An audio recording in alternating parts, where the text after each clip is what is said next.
Alright guys, Delzinski here and welcome to another WWE DVD and Blu-ray review. This time we're looking at the title WWE Payback 2014. As always, this title was supplied to me by those good fellas at www.dvd.co.uk. So once you're done listening to this review, if you like the sound of it, head over to www.dvd.co.uk and you can put in your order right about now. WWE Payback is available now, and you can pick this up in two formats. The DVD version priced at £17.99, and you got the Blu-ray version priced at £19.99, and this title is certificated a 15. Now, for the purpose of this review, I was given the Blu-ray version. So, WWE Payback 2014, what was my first impressions? What did I think of the event overall? Well, I've got to say, this event did not disappoint.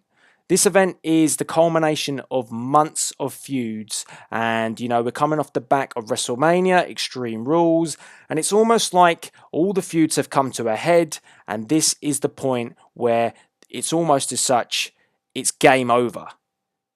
This is the make or break night. This is the killer of the feud. I mean, this is it. This is where the final victory is done and it's dusted. End of feud. Good night. Payback is a bitch. And that is what the feeling is of WWE Payback. And it's great because it's a real physical affair, this one. Let's take a look at the card in detail and let me give you a rundown of the matches that we have. So we kickstart the pay-per-view with the United States Championship match between Sheamus, the champion, and the King of Swing, the Paul Heyman guy himself, Antonio Cesaro. Now, this match, you can just imagine how physical this one is. They've knocked lumps out of each other in the past, and this one is just the same. It's a great match to kickstart the pay-per-view, a title on the line as well, and obviously you've got Paul Heyman in the mix, so it's always going to be good. Moving on, we have Cody Rhodes, Goldust versus Ryback and Curtis Axel. This one's a good match. It's not the best, but then again, it's not the worst. It's okay, but it's a match I didn't really care for, to be perfectly honest. But nevertheless, I watched it anyway, and I enjoyed it. Moving on, it's Big E versus Rusev. Again, I'll go back to the fact that it's a physical affair. I mean, Big E coming off of the back of dropping his Intercontinental Championship. Not so good times for Big E, trying to re-establish himself by trying to defeat the undefeated Rusev. That's a big deal for Big E, this match. Whereas Rusev, he really wants to stamp his authority and show his aggression and again continue to be undefeated in the WWE. Next up, Kofi Kingston versus Bo Dallas. Now, this one's a bit weird. All I'm going to say is it doesn't really get started. A big red demon decides to poke his nose in the business. But this is a nice way to establish Bo Dallas and build the Bo Dallas character. And you can see what happens when it comes around in WWE Payback. It is a nice way to introduce and keep the momentum on Bo Dallas. Next up is the Intercontinental Championship match, and this is where the matches begin to build and get really good because we've got the Intercontinental Champion, one of my favourites, Bad News Barrett, going up against the whole effing show, Rob Van Dam. Two of my favourites, and Rob Van Dam coming into the event, winning the Beat the Clock challenge to become the #1 contender for the Intercontinental Championship. And in the UK on Monday Night Raw before this pay-per-view, it was Bad News Barrett who decided to nail RVD once he won the Beat the Clock challenge with the ball hammer and stand tall in the UK at London at the O2. And it just was a real good way to almost add a little bit of fuel to the fire in this matchup. And you can see that they show a highlight of it during the pay-per-view. So, will it be the case that Bad News Barrett has some bad news for Rob Van Dam, or would RVD walk out the new Intercontinental Champion?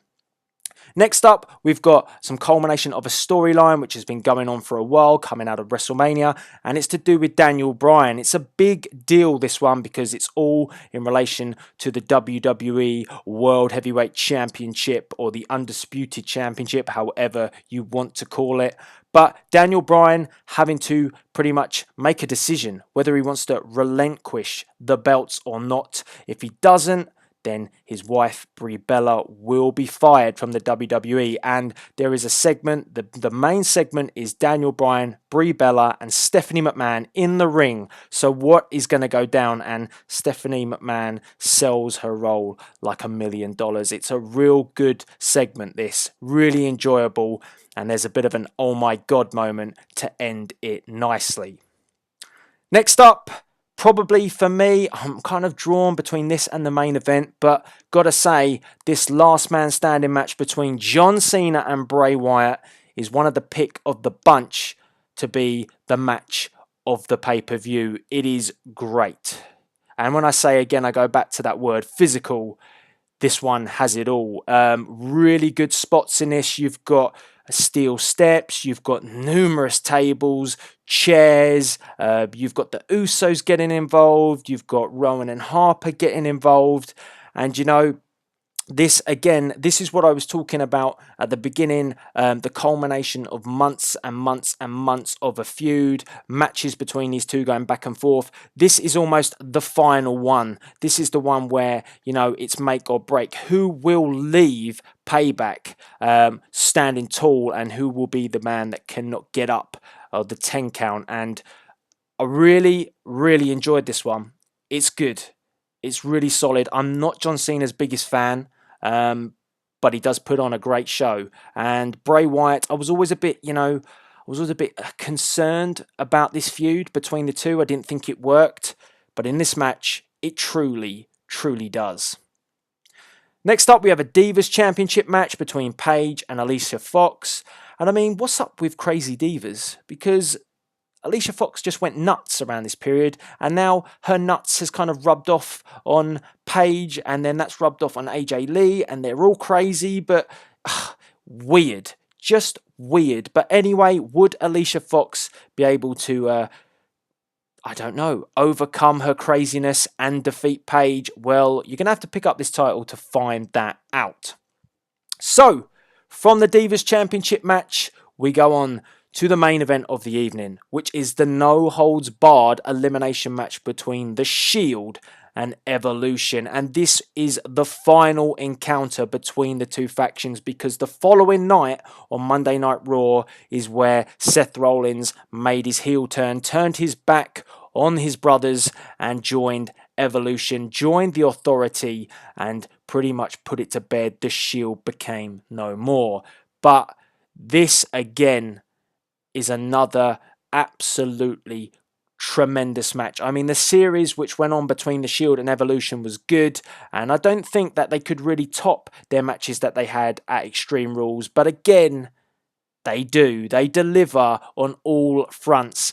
There's a humongous spot in this match, a bit like the one before where Seth Rollins was diving off of the crowd and jumping and absolutely nailing Evolution. Well, this is very similar. There's another one. I won't spoil it, but it's just as good.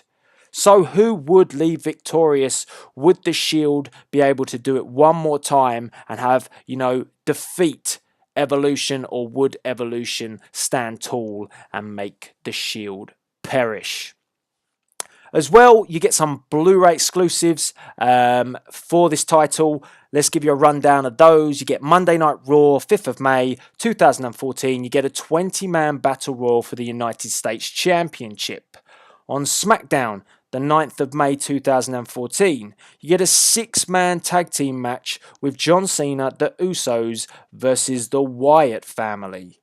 Next up, you get Monday Night Raw from the 12th of May 2014, The Shield challenging Evolution to a match at WWE Payback. So that's almost setting the foundation of the pay-per-view. So you might want to watch that before you actually go and watch the title itself. As well, you get Monday Night Raw again on the 12th of May 2014, Bray Wyatt promises to be the last man standing. So would he be able to do it at WWE Payback? As well, Monday Night Raw again, 12th of May, a non-title match between Paige and Alicia Fox. So almost a preview of the match you get on the pay-per-view. Monday Night Raw, 26th of May, Bray Wyatt sends a message to the C Nation. Ooh, what could it be? Monday Night Raw, the 26th of May, 2014. Again, the Authority asked Daniel Bryan to hand over his WWE Championship belt. Would he do it? Probably not, because he obviously gets asked the same question on the DVD and Blu-ray and the pay-per-view. So, meh, there you go. And last but not least, again, the same night, Monday Night Raw, The Shield versus Evolution in a contract signing. So, a lot of Blu-ray exclusives and a very solid and a very, very, very physical card, to say the least. I have to admit, really enjoyed this one. I would definitely say it's worth adding to your collection, regardless if you get the Blu-ray or the DVD. I think you just got to grab a copy of this. And if you do want to, and you did enjoy this review, I will leave a link in the description box below, so you can head over to www.dvd.co.uk and you can purchase WWE Payback 2014 right about now. So that pretty much is it for this review. I hope you enjoyed it. As I say, I don't like to give away too much, but I like to give my review on most of the matches and what my favourite pick of the pay-per-view was. So there you have it. Let me know what you think. If you're going to go pick this one up, let me know in the comments box below. If you've already got this one, because it did come out just a little while ago, let me know what you think of WWE Payback 2014. So all that's left for me to be said is please rate, comment and subscribe, and this is Delzinski signing out.